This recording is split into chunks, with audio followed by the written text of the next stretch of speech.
What's going on, everybody? My name is Alex and you're watching Disney Channel. It's like, no, I'm playing. Welcome back to my channel, guys. My name is Alex if you're new here, and welcome back to my channel. So not many announcements today. Again, I want to say a big thanks to everybody who has continuously supported me by watching my videos, purchasing a shirt, by purchasing a program, whatever the case may be. I thank you guys so much from the bottom of my heart. I want to ask you to again hit that like button, hit that subscribe button, and hit the notification bell so you're notified every time I post a new video. I'm really trying to get these videos out and, reach a broader audience, so the like button does help with the algorithm. I'm trying to reach, like I said, more people, so if you could subscribe if you haven't already, it's very, very, very much appreciated. So now that I've got my begging out the way, let's get into the video. So you've seen the title, so you kind of know what this video is going to be about. Over the past couple of weeks, I've seen a lot of posts and things like that about BMI or body mass index. Is it accurate? Is it inclusive? So I really wanted to go over a few points and my opinions and some just facts, honestly, about, is BMI or the measurement tool as a whole, is it really accurate? Should it be used? Is it still used, and things like that? So like I said, BMI or body mass index is a measurement tool to essentially determine whether you are underweight, overweight, normal, obese, whatever. First and foremost, BMI is it's a formula. So essentially you're taking your kilograms, your weight in kilograms, and you're dividing that by your height in meters. So this formula was created, or what have you, in the 19th century. That's well over 200 years ago. It was created by a mathematician whose name I'm not going to say because I don't know how to pronounce it. So I'm not going to embarrass myself on this channel here today. But he was a mathematician. He was not a physician. So already right there, we have some issues, because why is a mathematician coming up with a body scale or body fat measuring tool or formula and not a physician? Or he had no help with physicians in creating this formula at all. Something else that is really concerning when trying to use this as a measurement tool in today's society is, so when he did the study, he only used French and Scottish participants. There were no participants of color. The study was based on the ideal frame or ideal body structure, essentially thin, short, and white, if we're going to be completely honest. There were no people of color. There were no, taller-ish people, and they were all thin-figured. And if we look at today's society now, we see that the ideal body structure or the ideal beauty standard, if you will, is thin. And it's thin and white, long hair, whatever, what have you. And that is a result of this formula that was created, again, by a mathematician and not a physician. So if you can't tell already, I'm not a big fan of the BMI scale, but I'm still going to give you some facts. So the way the BMI structure is separated or set up, you have four main categories. So you have underweight, normal, overweight, and obese. So if you take your weight in kilograms and divide it by your height in meters, and that number is under 18.5, then you are considered underweight according to the BMI scale. If you do that same formula, again, take your weight in kilograms and divide it by your height in meters, and the number is between 18.5 and 24.9, you are considered normal. If you take that same formula and your number is between 25 and 29.9, you're considered overweight. And then anything over 30 is considered obese. And then I believe there's a step further than that where you get categorized as morbidly obese. But those are the four main categories that you will see in your typical, BMI scale, if you were to look it up on Google or something like that. So those are the main categories. The thing is, one, it's not taking into consideration a lot of things. First thing is not taking consideration waist size. So your waist size is actually more of a determination whether you are considered obese or overweight than this number could show. And it has nothing in the formula that takes into consideration waist size. So if you have a bigger waist or a wider waist, studies have shown that you are more inclined, or it's more of a possibility for you to develop some of those chronic diseases that have to do with, being overweight or obese. Does that mean if you have a wider waist, you're automatically overweight? No. But if they were to add, waist size into the formula, then it could be somewhat more accurate than just taking your weight and your height, because that really means nothing.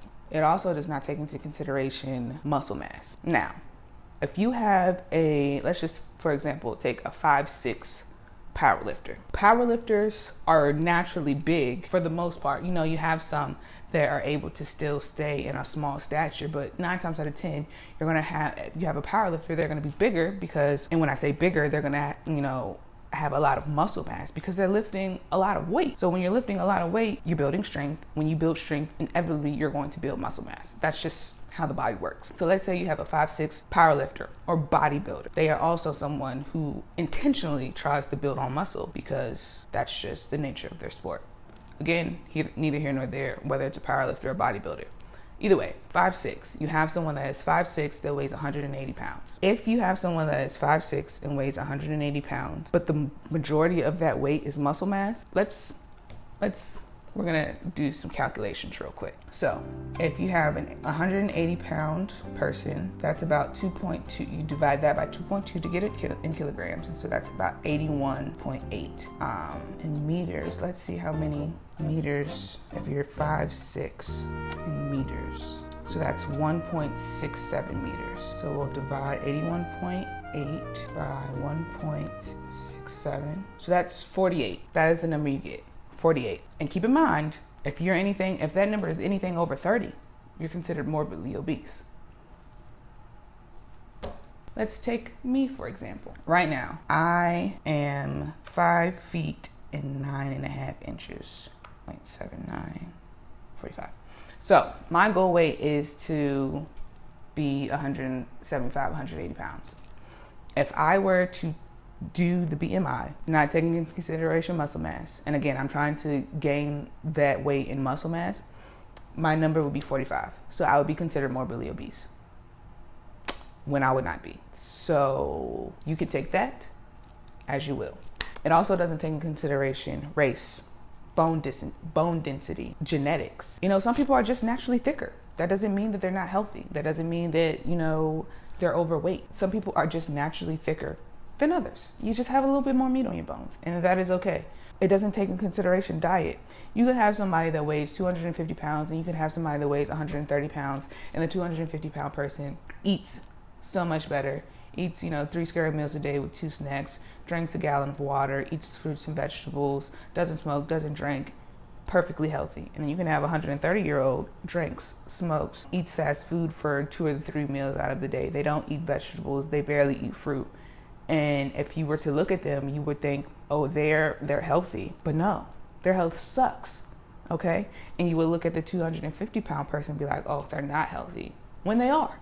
So that can be really very, very, very deceiving, not only in looks, but with the numbers. Like taking that BMI number is honestly a quick way to get yourself into that depressive mindset of body shaming and disliking the way you look because of that number, either one on the scale or one that you're getting from this formula that, again, was not even made by a physician. And unfortunately, a lot of physicians still use this. The CDC still uses it. NIH still uses it. So it's unfortunate, but it's true. So what I encourage you to do, if you ever run into a doctor or a physician or anything like that is trying to tell you about your BMI, I want you to ask questions. I want you to ask why they're still using it. Is, this an indicator of, can we run more tests? Don't let that be a sole indicator of, if you're going to a doctor saying you have, chest pain or stomach pain or something like that, and they're saying, well, your BMI is, 35, so that's, considered morbidly obese, so we may need to look at your weight. No.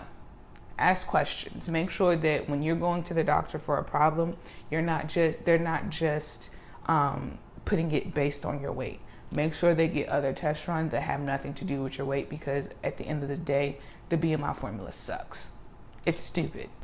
My professional opinion, again, I'm not a doctor, I'm not a physician, but facts are facts. It was done 200 years ago, and the numbers just don't add up. Even with myself, the numbers don't add up.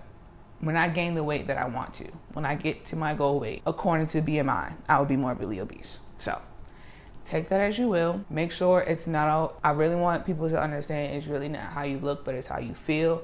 If you feel good and you make sure that you're eating your fruits and vegetables, drinking your water and all those good things, and you have a clean bill of health, and the only thing the doctor can tell you is that you need to lose weight, listen to the doctor, but listen to them, I don't want to say sparingly. Just make sure you're healthy. I'm not a doctor. I'm not about to give medical advice. Listen to your doctors, but just keep in mind the BMI. If they're really using the BMI scale, take that with a grain of salt. That's all I have to say. So with all that being said and me rambling and ranting, thank you so much for watching. I appreciate you so very much. Please make sure you hit that like button. It really does help the channel out. Make sure you hit the subscribe button if you haven't already. Subscribe if you haven't already. And make sure you hit that notification bell so that you will be notified every time I post a new video. Again, I appreciate you so much. Make sure you head over to my website to get more information on training with me. If you want to get any type of personalized online programs, if you just want a program to switch up what you're doing in the gym, make sure you head over to my website. Also head over to my Instagram, which is clutchfitness_LLC, for daily workouts, inspiration, and all things of that nature. So with all that being said, again, thank you so much for watching. I'll see you next time. Peace.